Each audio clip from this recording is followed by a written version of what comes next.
It is 1:01, so I would love to get us started.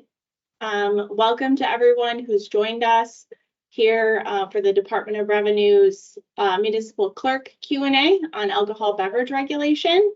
Thank you so much for being here. I know it's a lot to ask of all of you clerks, and it's a really busy time for you, particularly after the spring election. So thank you so much for taking the time to be here.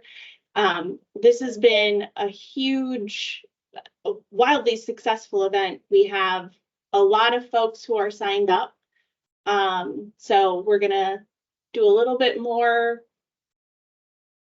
just a couple of moments while I'm talking through here. We're also adding more people from the lobby. There were almost 1,000 people registered to join here. So very exciting. I wanted to see that there are a couple of people who are having some audio issues. Want to just double check from my colleagues that you all can hear me? Okay. Awesome. Okay. Thanks, everybody. So I'm just gonna, people just keep coming. It's wild. So again, thank you so much for being here. We are going to work through some alcohol beverage issues. This was meant to be a very sort of informal discussion, and then the demand for this webinar was outstanding. So want to thank you all for registering, and for those of you that provided email or questions for us, that was the content that helped guide this discussion. For our colleagues that were not able to be here today, we are recording this, so please keep in mind that we are being recorded as well as everyone on this call. And after the recording is, after the webinar is finished, I will send out a link to everybody that registered who will be able to access this after. So want to just take a minute or two to introduce the three of us here that are going to be presenting. My name is Ann DeGarmo. I am an excise tax specialist with the Office of Technical Services at the Department of Revenue. And then I'd like to hand it over to Tyler. Tyler Quam. I've been with the department. This is my 20th year with the Department of Revenue, the last 13 of which with alcohol and tobacco. So I am the special agent in charge of our alcohol and tobacco enforcement unit, which soon will be transferred into a division of alcohol beverages and not tobacco any longer. So I supervise all of the enforcement agents in the state, and I am also Zach's supervisor, which I think many of you know very, very well.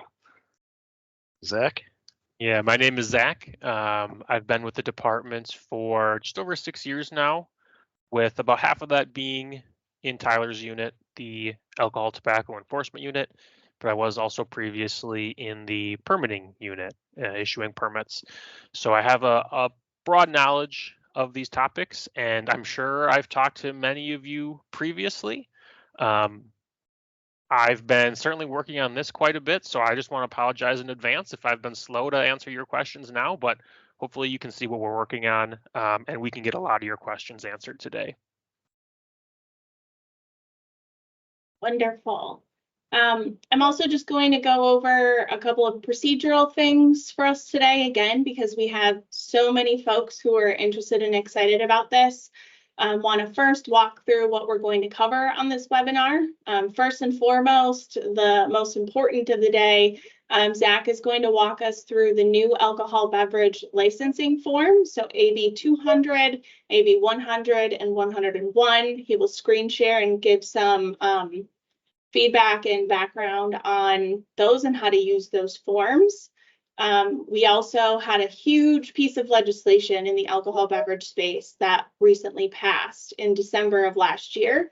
Tyler is going to walk us through a couple of the proposals that passed in Act 73, and we'll just highlight after that a few resources on the DOR website where you can locate the forms. We'll also talk a little bit about where to locate the cigarette, tobacco, and vapor forms, was also of interest to this group. And after that, we'll give you a little bit of what's to come. And if we have some time for live questions, we will give that option. If you have questions as the presentation is going through, please use your chat feature. So if you have questions as we're going, I will prompt whoever is presenting with those questions after they get a break in the little bit that they are presenting. So please use the chat to ask your questions. And we will also give you resources at the end of this presentation for where you can go if you have any lingering questions. So with that, I am going to turn it over to Zach, who is going to walk us through the license forms. Thank you, Anne. So I am sharing my screen here, and it includes the new AB 200, and we're going to go through all the license forms here before you. I just want to preface this by saying that we redid these forms because of the law change, and I know we didn't give the clerks very much time on some of these changes, getting renewals out. We know what time of the season it is. We didn't do this on purpose, right? This is just something that we had to do because of the amount of time we had to get these new forms out. We understand it creates a burden for clerks, but hopefully these forms will work nicely, smoothly, and you'll be able to get your licenses renewed here promptly. I'm just going to go through a few fields and the forms generally and highlight areas where we have received common questions in the registration. So this is the AB 200, the alcohol beverage license application. This year, anyone applying for a new alcohol beverage retail license or a renewal license will use this form. Typically, we had a condensed renewal, AT115, that people could use when they were just renewing, and it was a little bit shorter. Since the laws have changed, municipalities need all the information available to them to make licensing decisions, including new questions. So that is why there is no condensed renewal this year. You need everyone to complete all the forms we're going to be discussing here. So on AB 200, I'll point out some changes here. First at the top, you have your typical license fields. Notice that the Class B license issued to wineries is no longer an option, was right here. That is because starting May 1st, just a couple weeks, wineries will no longer qualify for alcohol beverage retail licenses. So don't renew them, don't issue them. Wineries may be able to get similar retail authorizations through their production permit, and if they are confused about you explain to them that they don't qualify for retail licenses anymore, you can direct them to us. Next, we have updated the fees box up here to include background check fees and publication fees. Some municipalities assess these fees, and we have received requests to make this field a little bit more prominent and obvious so municipalities can clearly demonstrate what those fees are. Just because they're there doesn't mean you have any requirement to charge them. Just keep doing what you've been doing, but if you have those fees, fill them in that section there. As we scroll down, we see a lot of information you're probably familiar with, legal name, business name, federal ID number, information you're typically already collecting. I will point out the new fields here, 6, 7, and 8, primarily 8, the Wisconsin DFI registration number.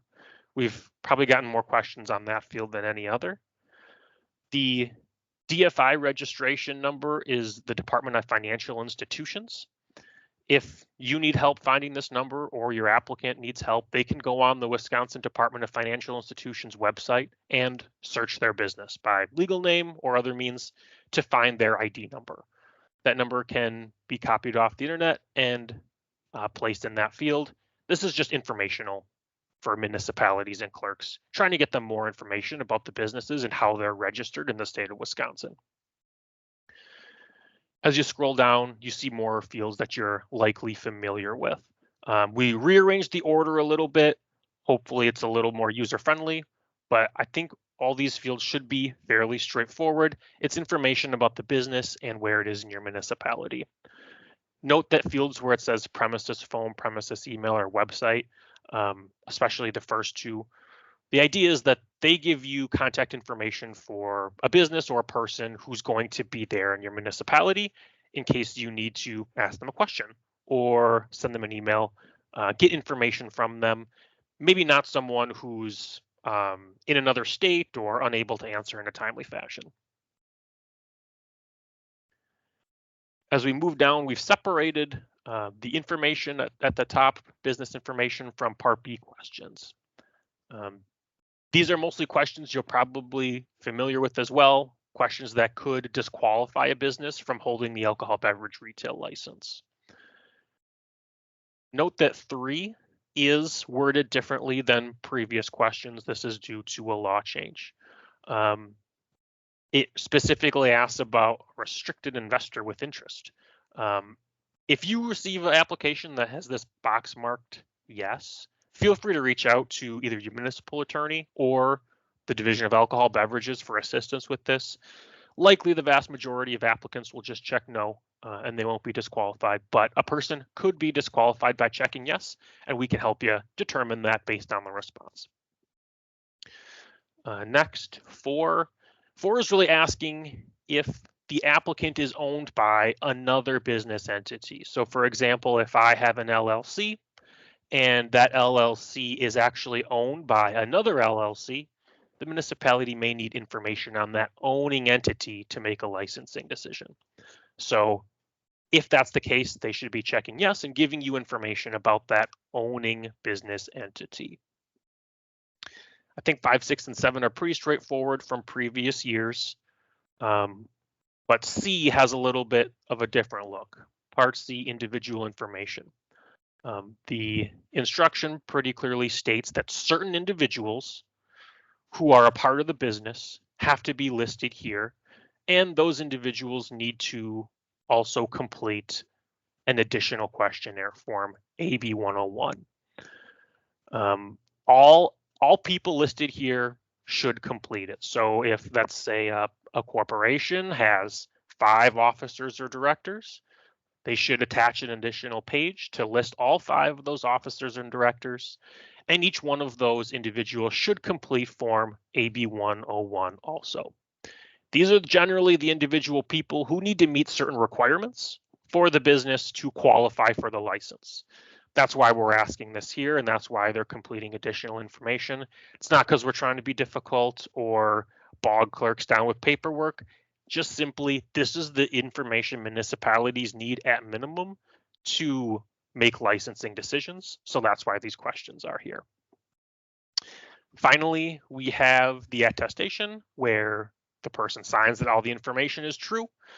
And lastly, a spot for clerks to use to progress the license through the application process if they would like to use this field.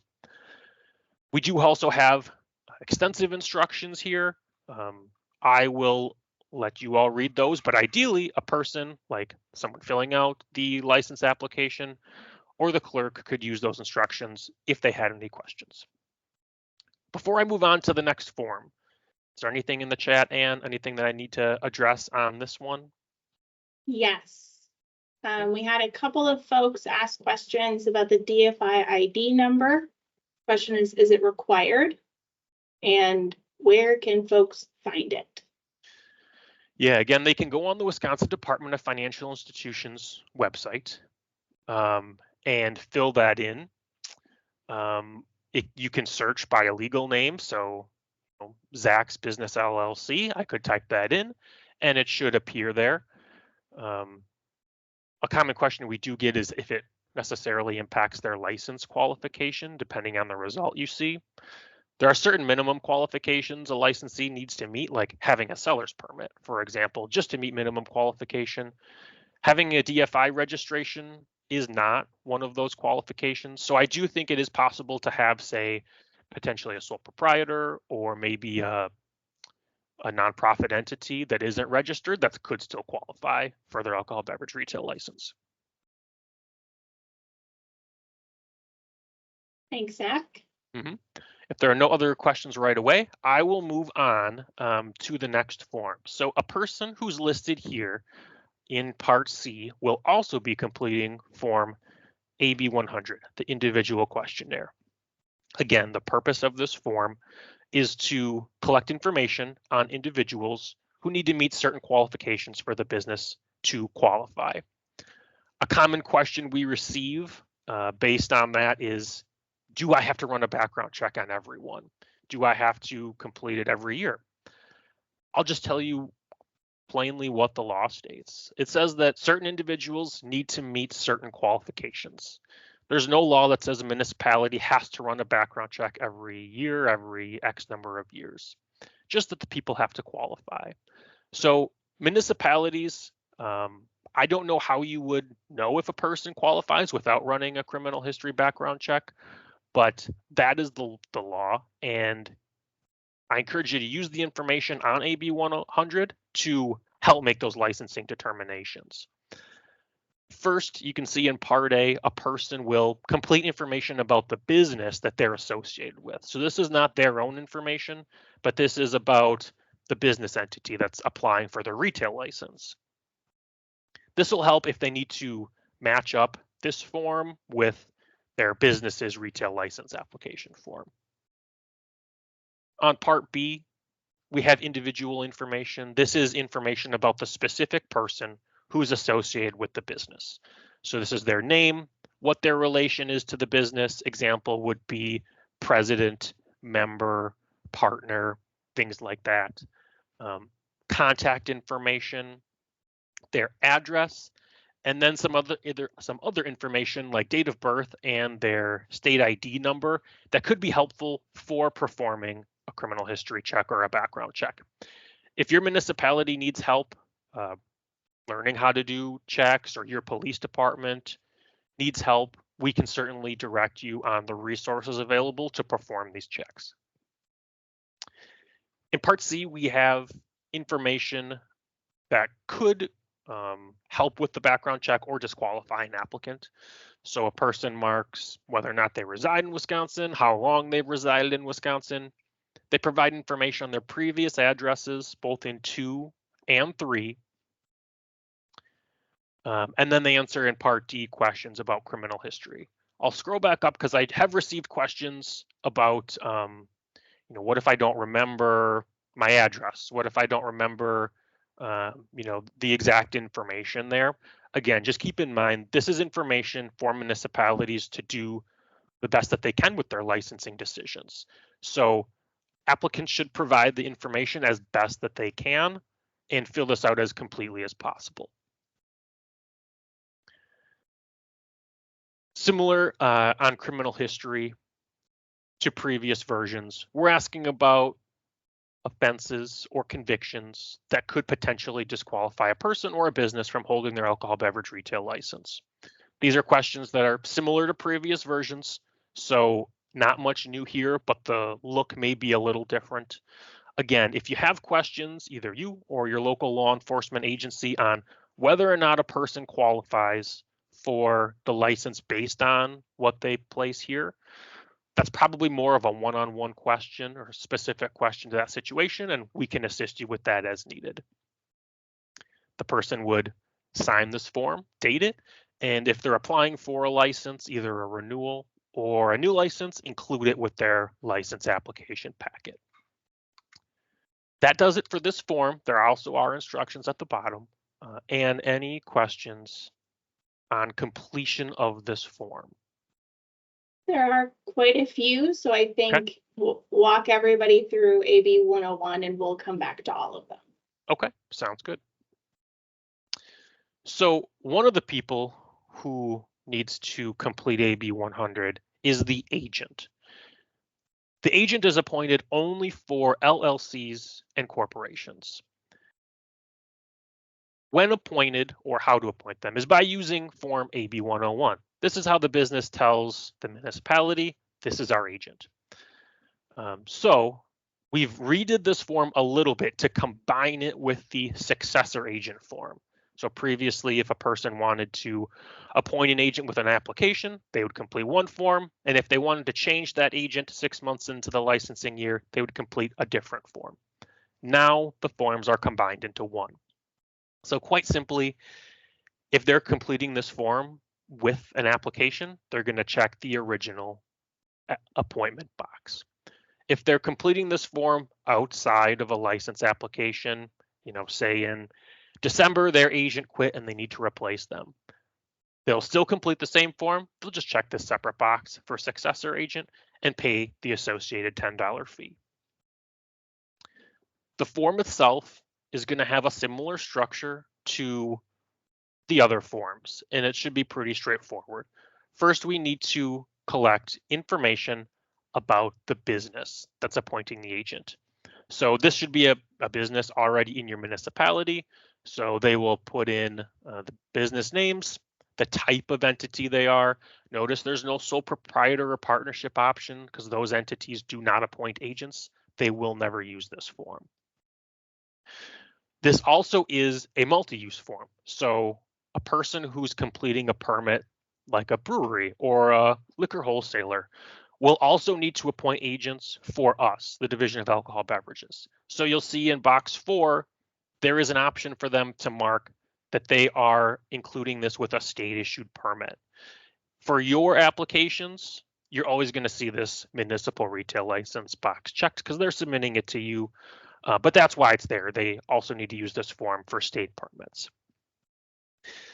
And then if they have checked successor up at the top here, they need to provide not only the reason for the new agent, but also whatever their current license number is, if you issue license numbers.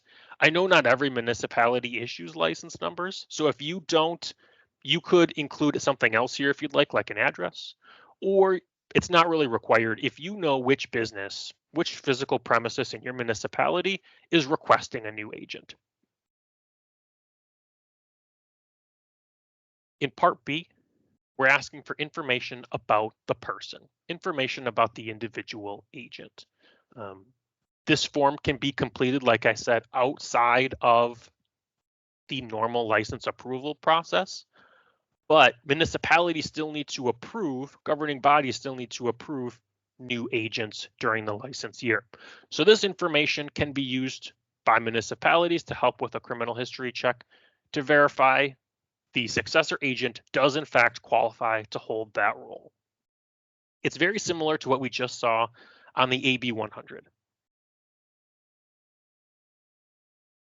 Finally, in Part C, you'll see questions specific to the agent and their requirements to hold that role. So in 1, completion of the responsible beverage server training course, whether or not they've completed Form AB 100, which we just discussed, and if they've been a Wisconsin resident for the last 90 days.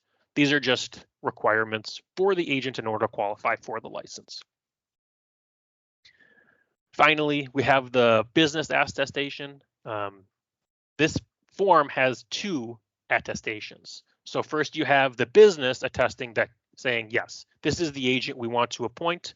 Generally, they are in charge of our premises. The attestation can be completed by a member of the licensee. For LLCs, this is usually members, and for corporations, this is typically directors and officers can complete this section. Then the agent also signs that they are accepting the appointment of agent. Common question we get, and I saw it again in the list of questions we received, is can this section be completed by the same person? Especially in instances of, say, LLCs with only 1 member. Yes, it can be completed by the same person. And in that example, it would be completed by the same person. A person can appoint themselves as agent. Hopefully that form is pretty straightforward as it hasn't changed too much since the last version. But, and if you want to let me know what questions we received, which forms they're on, I can go back and demonstrate any fields or any questions that people have. No problem. Thanks, Zach, for the presentation. So I think first we should just do a brief recap to high level explain the differences between the forms. AB 200 is the original liquor license application that used to be known as AT 106. For renewals this year, this was a popular question. Should clerks have licensees fill out AB 200 for this license year for existing licensees applying for renewal of their license. Yes, they should complete AT 200. So because there's new information on AT 200 and AB 100 and AB 101 that wasn't previously asked for in the similar forms, renewal applicants will have to complete all of the forms we just went through, with the exception being a sole proprietor or a partnership will not appoint an agent still. But aside from that, they'll complete all the forms. If we want to develop a consolidated renewal that you're used to, like Form AT 115, the municipality has to have all the information on the original first to rely on. So we can't have a consolidated renewal or any type of quicker form until you have all the information. So that's why this year you'll have to complete or have your licensees complete all the paperwork. In the future, we certainly plan on having some type of quicker version, right? It's not ideal to ask people to complete all these forms every year. So while we haven't quite determined what that'll be, there will be some type of quick version for renewal applicants in the future. The other thing I'll point out is, as you probably know, we just redid these forms last year. And at that time, we had a great process led by Anne where we asked for feedback. We got awesome input from clerks, and that process went really well. Due to this law change, we just simply didn't have the time to go through that process again. We know you need the forms as soon as possible. So if you have feedback on the forms, you know, a field you were hoping to be included, a section that you're confused about or isn't quite working as well as previous versions, you can let us know, because we're still open to making small tweaks to these forms to improve them for you. Thanks for that, Zach. We have some questions from clerks who received old forms. They received AT 106 or AT 115. Do we have any guidance about how they should proceed with those? Yeah, I'd certainly encourage those municipalities and the licensees to complete the new forms. Like I said, they're a little bit different than previous iterations, and to have the most up-to-date information to make the best licensing decisions, you need all the information, especially to reflect the new law changes. So I would encourage all municipalities that have received old forms to have their applicants use these forms. Keep in mind that, you know, to use an updated renewal form in the future, you need to rely on this complete original that we're asking for this year. Thanks for that, Zach. I'm gonna keep scrolling. There were a few questions about background checks. Who needs to be background checked, and how should a municipality handle those background checks? I also will say maybe Tyler could step in and help us answer this one too. Zach, if you want to kick it off. Yeah. So again, there's no state law that says municipalities have to complete background checks, but it's likely a best practice to verify municipalities are only issuing licenses to qualified applicants. As far as who should receive a criminal history check, the individuals who complete Part C all have certain requirements they need to meet in order for the business to qualify. So it would make sense if a municipality was conducting background checks that they would complete it for those individuals who are listed in Part C. It varies depending on the business type. For example, for a sole proprietor, it's just the sole proprietor, it's just the person. For an LLC, it's the members. So the person who needs to meet those certain requirements varies depending on the type of business. Again, that business information is described in Part 5. But assuming they complete the form correctly, you should be able to look at Part C and determine the individuals who need to meet those criminal history requirements.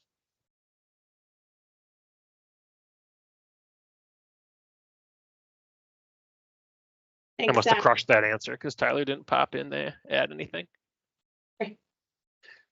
Yeah, that was handled very well. That's pretty much the gist of it. I think we had a couple of other questions on how how is a background check best done?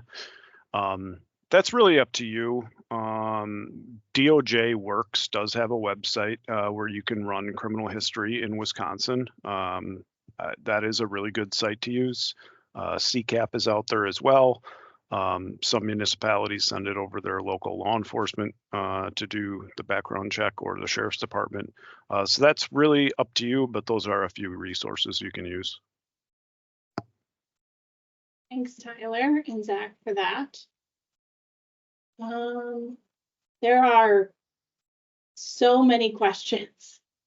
I think we want to make sure that we get to our high level discussion of resources and also the laws that have changed. I realize it isn't super ideal considering we only have just a small amount of time. We want to be sure that we cover as much as we can. So I'm going to keep scrolling here. We might have to answer some of these questions in the chat, so please look out for answers there. There are some questions about AB 101. Can you just do the very high level, Zach, again, with what is AB 101 and when is it required? Yeah, so when LLCs or corporations seek alcohol beverage retail licenses, those aren't people, right? Those are entities that are asking for licenses. And very generally, the law says those entities need to tell the municipality who's in charge. Just a very simple explanation. They need to appoint an individual person who's in charge, and that's the agent. That's the purpose of Form AB 101, is for the legal entity that's applying for the license, the LLC or corporation, to tell the municipality, this is our agent. And it's a legal document, so that's why they need to provide all the information there and sign that they are giving that authority to that individual person. The form also is intended for a municipality to be able to collect certain information from that agent to determine that that person is qualified to be the agent. Statute specifically requires governing bodies to approve of agents. So there should be ideally enough information there, or could also be requested if not, for the governing body to make a decision on approving an agent in order for a license to be issued or continue to be in force.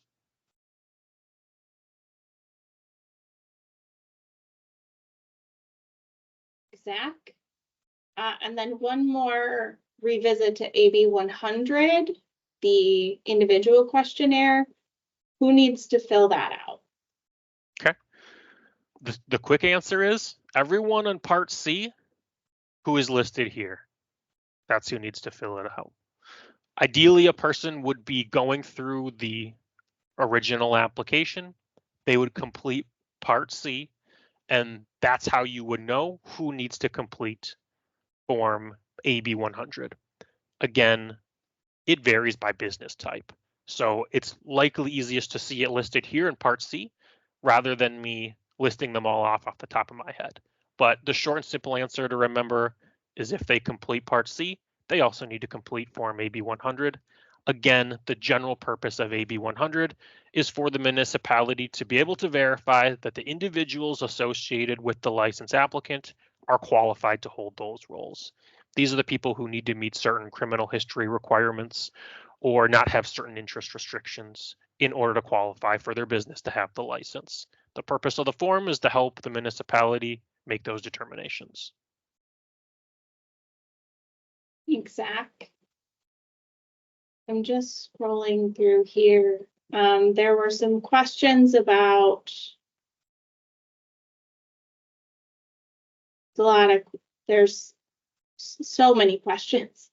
Would be wonderful if someone could drop the DOJ website for doing background checks in the chat for everybody.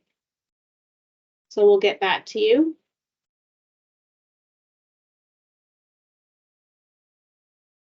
And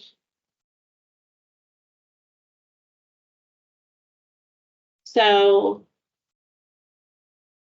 let's talk about the types of licenses that are available. There are some questions about winery licenses and Class C licenses. Okay, so that kind of goes a little bit more into Other impacts of 2023 Wisconsin Act 73. So wineries and producers in general, like breweries and manufacturers, distilleries, they no longer, as of May 1st, qualify for alcohol beverage retail licenses issued by municipalities. Instead, they will get their retail authorizations through their state issued permit. Note that brew pubs are unaffected by everything I just said. They will continue to get their retail licenses through you.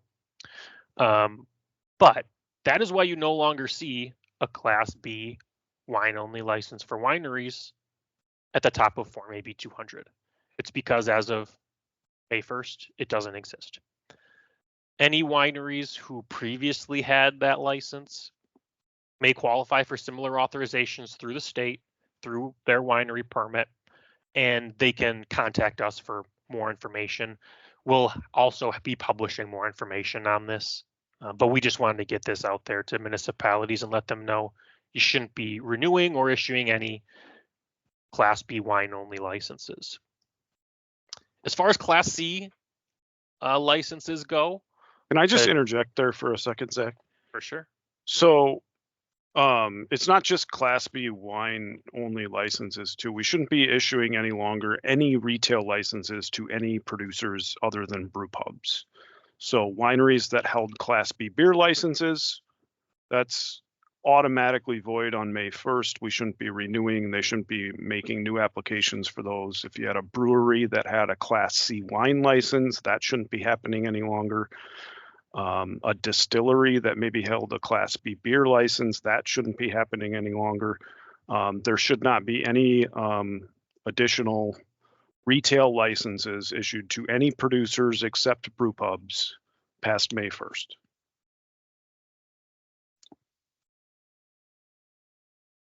Sorry, go ahead, Zach. I think you had was the next question on Class C wine. Yes. Yeah.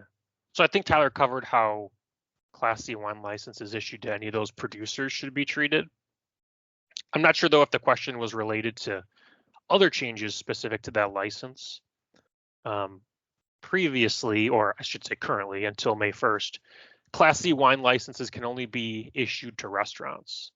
Specifically, those restaurants need to meet certain other requirements in order to qualify. So certain restaurants could qualify for Class C wine licenses. Those requirements will be repealed on May 1st. So any type of business that otherwise qualifies for a Class C, or for a license, I should say, could qualify for a Class C wine license.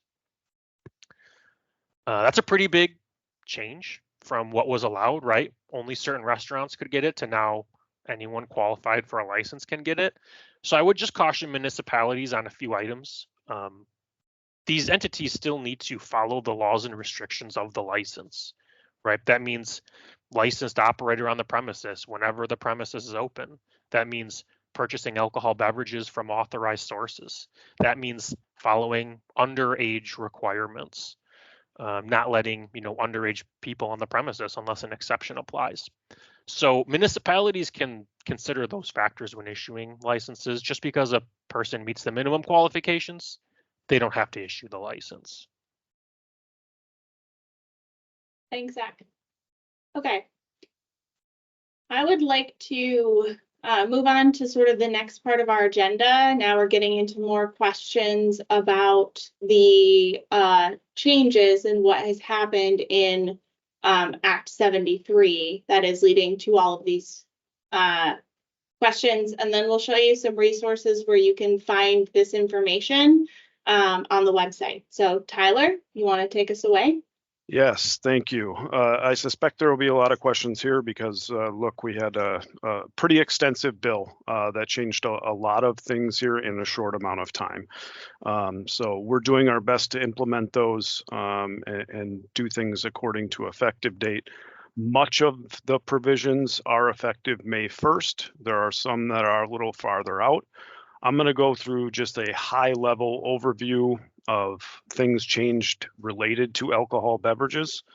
Some of those are more impactful to you all, maybe than others. but I'm kind of going to do a high level on all or a lot of those changes. So again, effective May 1st, Class B retailers are going to be able to do batch cocktails. This doesn't affect licensing, any license that they get from you, any of that, but it's another authorization that they can do.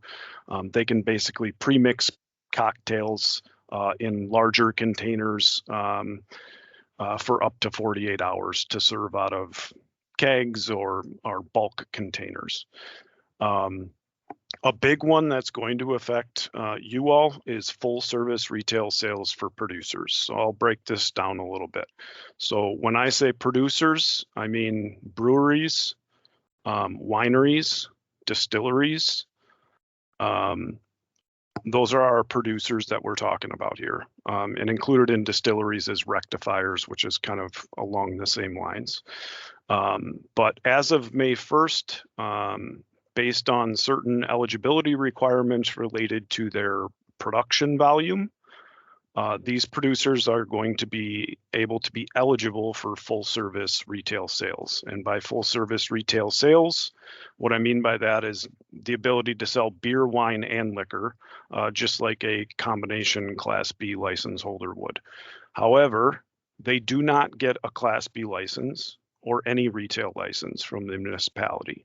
This is an authorization of their producer permit. So it's a authorization of their brewer's permit, winery permit, distillery permit. So there's kind of two separate buckets for these full service retail sales. The one bucket is the ability to be able to do that at their production premises. So at the brewery premises, at the winery premises. If they hit a certain production threshold, they'll be able to engage in full service retail sales at their production premises. That only requires approval for that authorization from the Division of Alcohol Beverages. It does not require any sort of municipal or local level approval for that. The other bucket here is the ability for these producers to make full service retail sales at off-site outlets, so somewhere other than their production facility. This is going to be an authorization that does require municipal approval.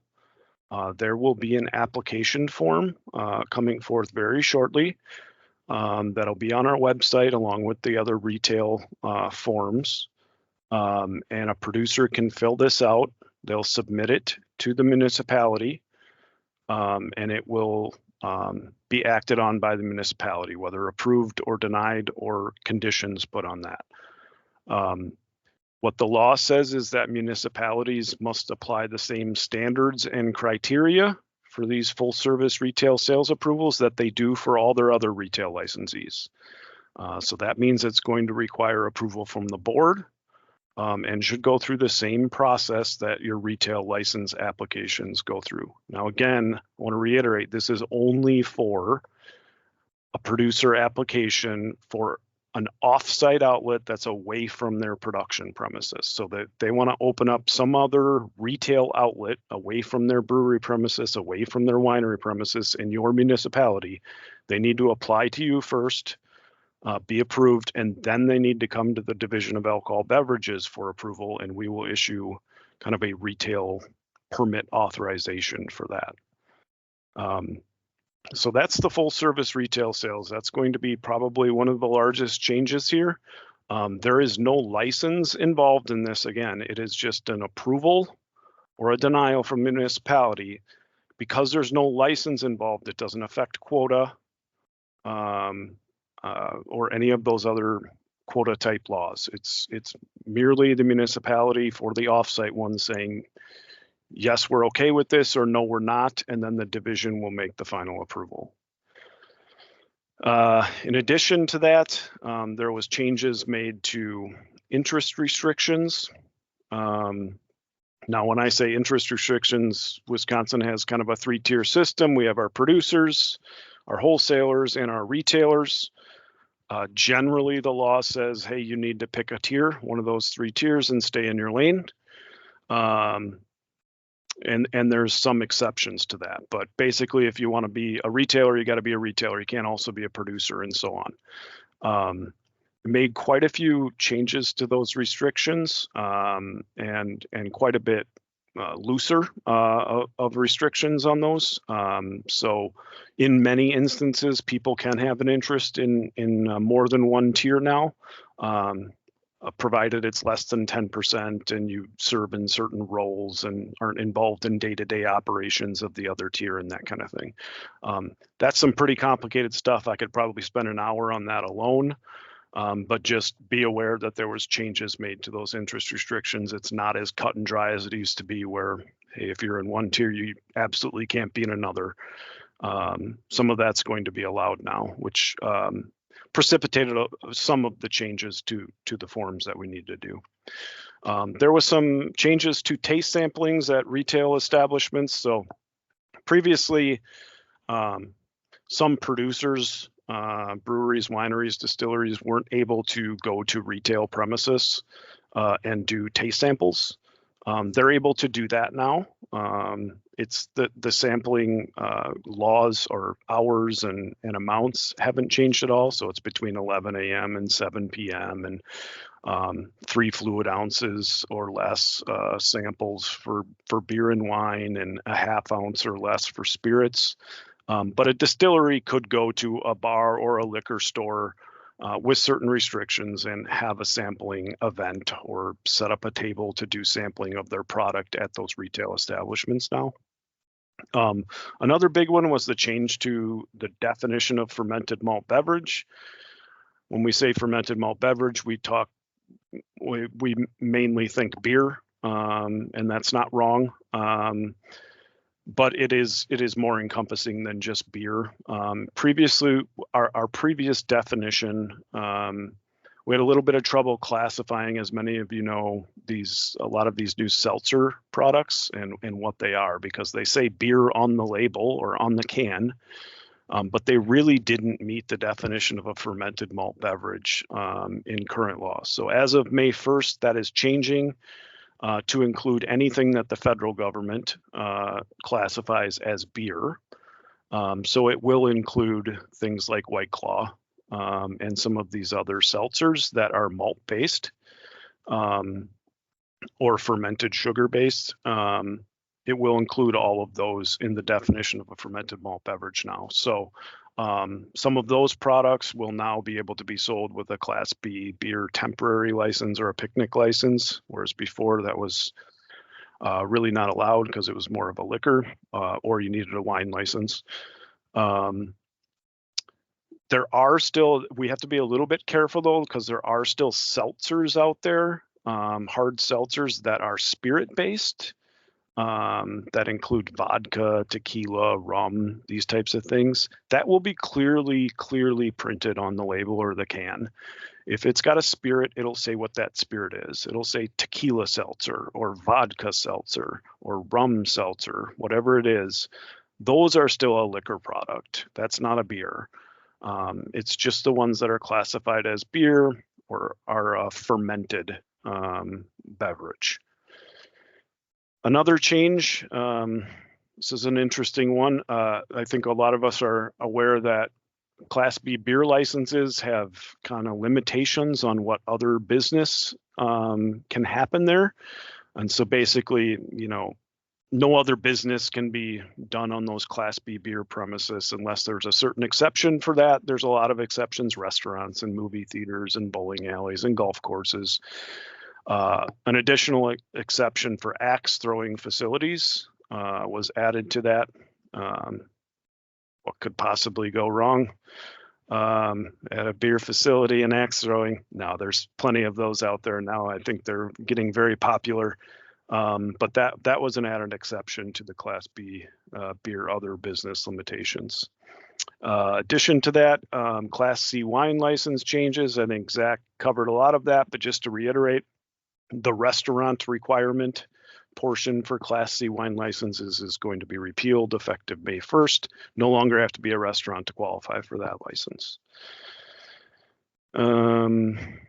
Another big one, I think many of you are aware, a few years ago was put into law where if a municipality was up to quota on their Class B liquor licenses, they could agree with a contiguous municipality or one within 2 miles to transfer one of their reserve licenses to your municipality for issuance if they had some extras and agreed to the transfer. Instead of a contiguous municipality or one within 2 miles, the law is going to change May 1st to any other municipality in the same county. So if you're up to quota and there's any other municipality in the county that has some reserve licenses available, they can be transferred anywhere within the same county now. Some additional changes. There was changes made to the Safe Ride program. The Safe Ride program is mainly a Tavern League program where they get a grant to provide safe rides from tavern establishments. And so there's a requirement now that us as a division of alcohol beverages, as well as municipalities, provide information to licensees on the Safe Ride program when issuing licenses. You don't have to worry too much about this. Law already existed that we had to put information out there to retail licenses, and that is our publication 302. So we're just going to be amending our 302, likely going to be amending that to include the Safe Ride program information, and that'll be available on our website. So you're kind of meeting that statutory requirement by just pointing people to the website and telling them where that information is available. You're certainly welcome to print that off too. If you're in a municipality that likes to hand those things over to licensees, that's fine too. Or pointing them to our website or giving them a link is okay. I think another big one here that I want to cover while we have time, because I know there was a lot of interest and questions on it. The new law is going to create a operator's permit, so a bartender's permit at the state level that's issued by the Division of Alcohol Beverages. As you all know, been issuing operators or bartenders licenses for a very long time now. Nothing changes with that. You're going to continue to issue those. This is an additional option. It doesn't take away the fact that municipalities still issue licenses to operators and bartenders. But it is an additional option where applicants can instead come to the state instead of their local municipality to get a permit from us. That permit's going to allow you to 10 bar or serve alcohol anywhere within the state of Wisconsin in any municipality. That law is not effective until January 1st of next year, January 1st, 2025. So no, we don't have an application out yet. I would suspect, and I'm pretty sure we're already working on, that'll be an online tool to apply. So it won't be a paper form like some of these others. You'll be able to go in to an application and apply online for that. And then we will begin issuing those. I do not know what the cost of that will be at this point in time. And again, it doesn't stop the ability for municipalities to continue issuing operators licenses. Nothing changes there. It's just one additional option. I think the last thing I want to cover here real quickly, and then we can get to a few questions if we have time. And I think Ann wanted to show some things on the website is the changes to event venues. I think there was a few questions on that. That is not effective until January 1st of 2026. So almost 2 years. But basically that's going to change what a public place is, which changes what needs a license, an alcohol license. So these event venues that are currently not licensed because they host only private events and alcohol's not sold are going to be forced to do one of a couple of things. They're going to have to come to you for a license. Or they can get a consumption permit, an event venue permit from the division, but that is very restrictive on the number of events that may be held. I think it's only 1 per month and up to 6 per year is all that allows for. And if you want to do more than that, you have to get a license. So no matter whether it's being sold, just consumption, you would have to get the event venue permit and be limited to that number of events, or you can get a license. Or I suppose the other option is to not have alcohol at those events, but I don't know that that's much of an option for a lot of these events. So so those are kind of high level, very quick changes in Act 73. And I will turn it over to Ann for either questions or to show where some resources are. I am going to give a quick demo on the DOR alcohol beverage landing page, and as well as show folks how to sign up for one or both of the listservs that we use to communicate out to clerks about alcohol beverage regulation. I'll give you a quick demo on how to sign up for those as well. So with that, I'm going to share my screen.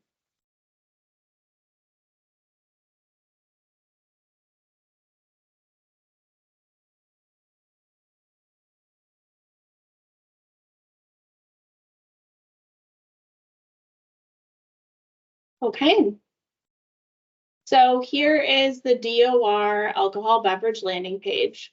This is everything you need for alcohol beverage licensing, regulation. There are a lot of new clerks among us here today too, so I'm going to point out some resources.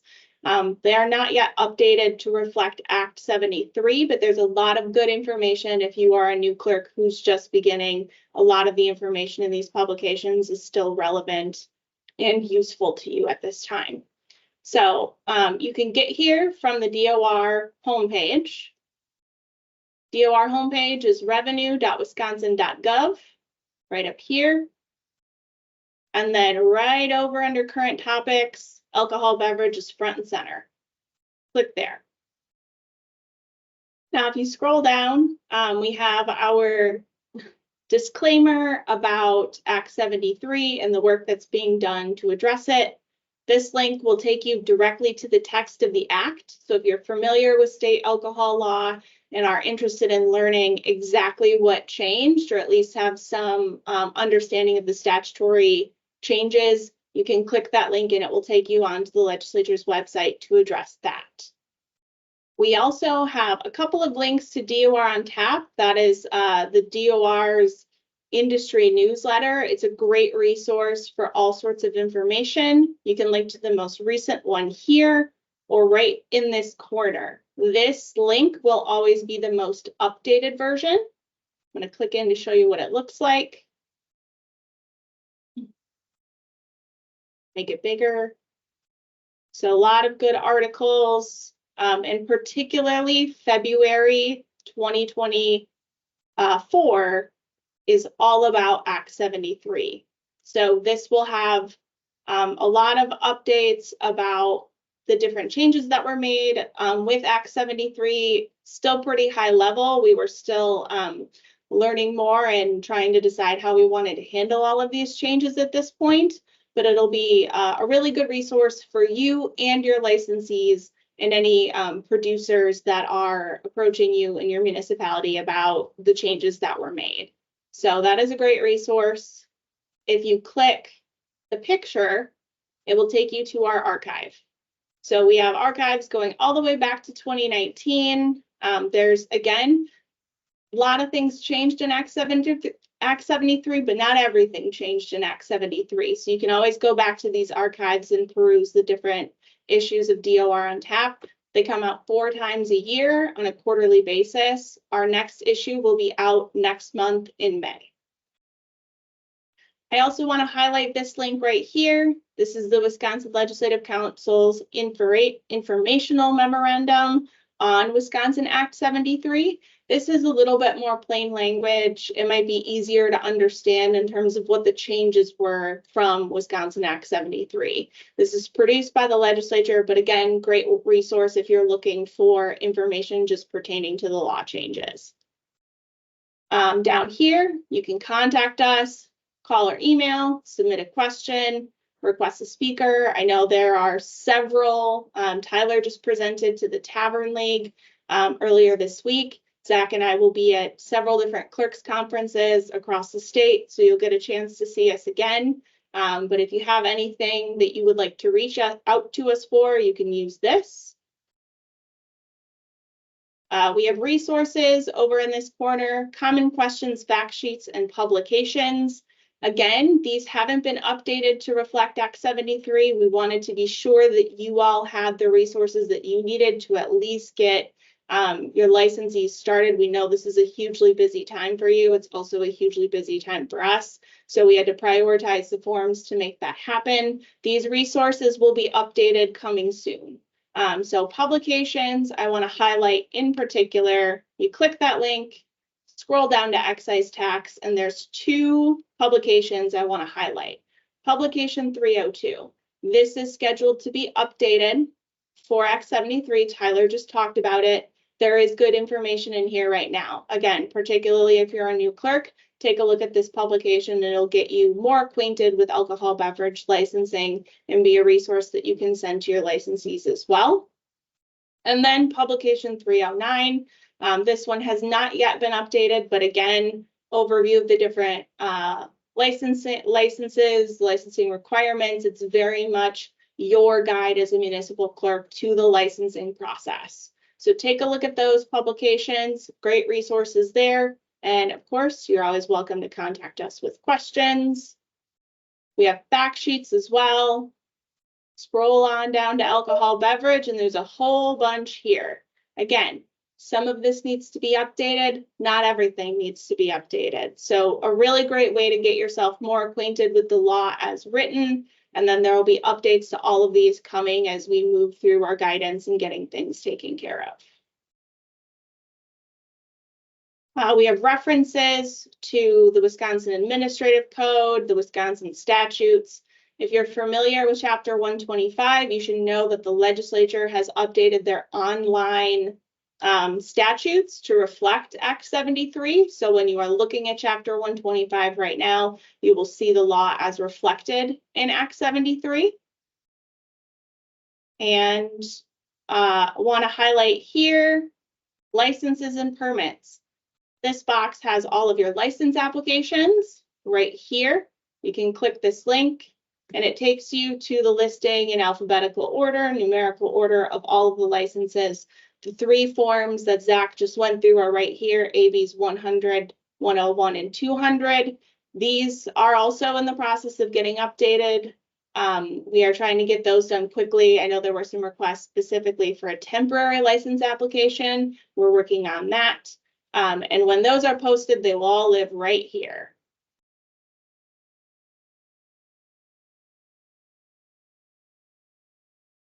And a new feature for this year, something that was also included in Act 73 is the retail alcohol beverage license search. This is a database that we put together so that all of your licensees are disclosed here on this website.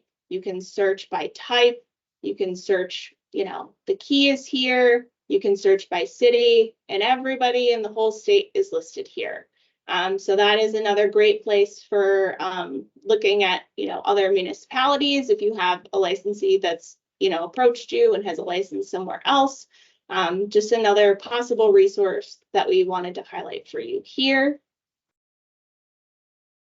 And then that is, I think that's what I want to cover in terms of this page.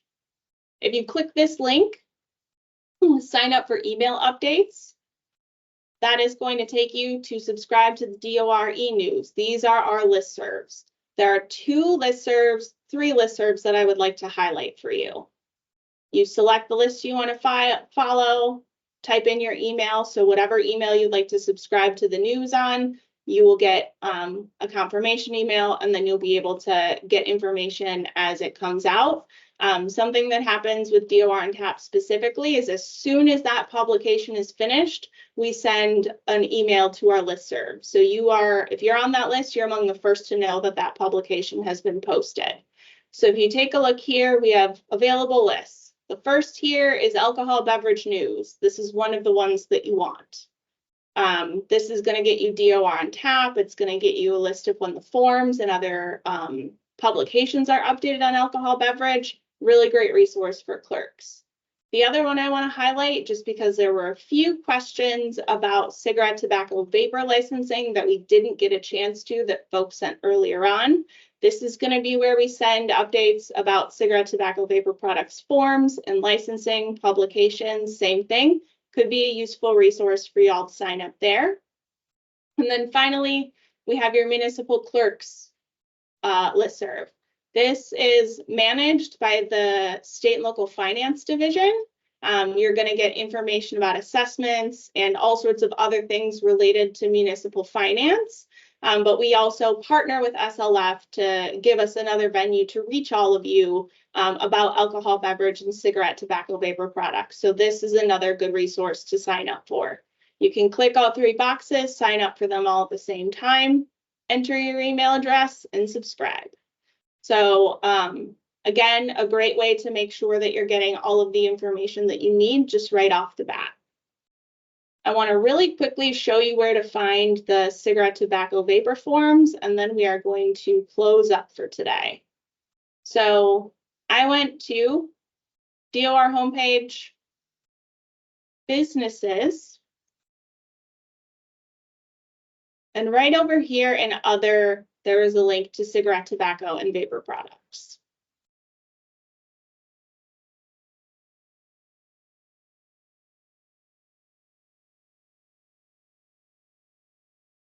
Okay.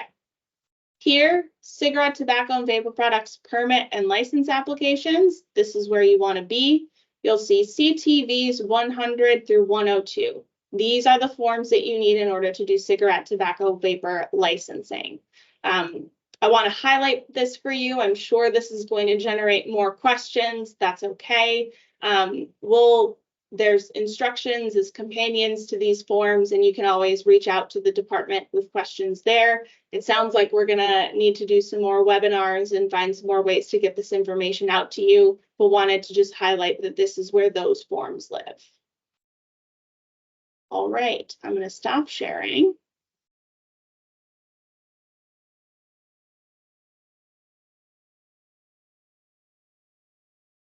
And to close out, just a few housekeeping things. I will be emailing out the link to everyone that registered for this Q&A session to the recorded webinar, either today or tomorrow, depending on when Teams finishes generating the recording. If you have any lingering questions, I know that there were a ton. Please email them to doralcohol@wisconsin.gov. We are going to do our absolute best to get through all of your questions. We're going to go back and look through the chat and see what we can answer here. So please keep that live if you have the option. And if you don't hear back from us, please just email us again. We really do thank you for your patience. This has been an absolutely massive project. We ask for more time on our behalf and also on yours. We know that you all have a really hard job doing elections and then having to move right into licensing season. It's a huge task. So we've been trying really hard to be mindful of your needs and the things that need to happen in order to make sure that you all can do your jobs too. But yeah, if you have any lingering questions, doralcohol@wisconsin.gov. I'll have somebody drop that in the chat so that you'll have that option. And then finally, we've talked a lot about the new forms. We still have forms coming.